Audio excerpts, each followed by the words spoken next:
एक बार की बात है, मैंने एक पुराने फार्म हाउस को ठीक करवाने के लिए एक आदमी को काम पर रखा। उसका पहला दिन बड़ा ही मुश्किल भरा रहा।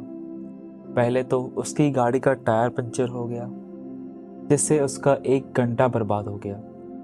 फिर उसकी इलेक्ट्रिक आरी जो है वो भी खराब हो गई, और अब उसकी पुरानी पिकअप ट्रक भी चलने से मना कर रही थी। जब मैं उसे अपनी गाड़ी में घर छोड़ने जा रहा था, तब वह पूरा सफ़र चुपचाप बैठा रहा। घर पहुंचने पर उसने मुझे अंदर आकर अपने परिवार से मिलने के लिए कहा। जैसे ही हम सामने के दरवाजे की तरफ बढ़े, वो एक छोटे से पेड़ के पास रुका। उसने दोनों हाथों से पेड़ की डालियों को हल्के से छुआ, जैसे कोई रिश्ता जोड़ रहा हो। दरवाज़ा खोलते ही उसके चेहरे पर एक जादू सा बदलाव आया। उसका तनाव भरा चेहरा अब मुस्कुरा रहा था। उसने अपने 2 छोटे बच्चों को गले लगाया और अपनी पत्नी को भी प्यार किया। बाद में वह मुझे अपनी कार तक छोड़ने आया, तो हम फिर से उस पेड़ के पास से गुजरे। मैंने अपनी जिज्ञासा को रोक नहीं पाया और पूछ ही लिया, यह पेड़ है क्या? मैंने देखा तुमने ऐसे इसके साथ कुछ तो किया था। तो वह मुस्कुराया और बोला, अरे यह मेरा टेंशन वाला पेड़ है।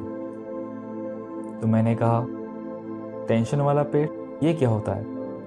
तो उसने जवाब दिया, देखो, मैं जानता हूँ कि काम पर परेशानियाँ आएंगी ही, लेकिन एक बात मैंने तय कर रखी है कि ये परेशानियाँ घर के अंदर नहीं आएंगी, ना मेरी पत्नी के साथ, ना मेरे बच्चों के साथ। इसलिए हर रात जब मैं घर आता हूँ तो इन परेशानियों को इस पेड़ पर लटका देता हूँ, और सुबह जब मैं इन्हें फिर से उठाने के लिए आता हूँ तो अजीब बात यह है कि जितनी परेशानियाँ मुझे याद होती हैं उतनी वास्तव में नहीं होती। दोस्तों, यह कहानी हमें सीख देती है कि ज़िंदगी में घर जाने से पहले एक टेंशन वाला पेड़ ज़रूर छू लें।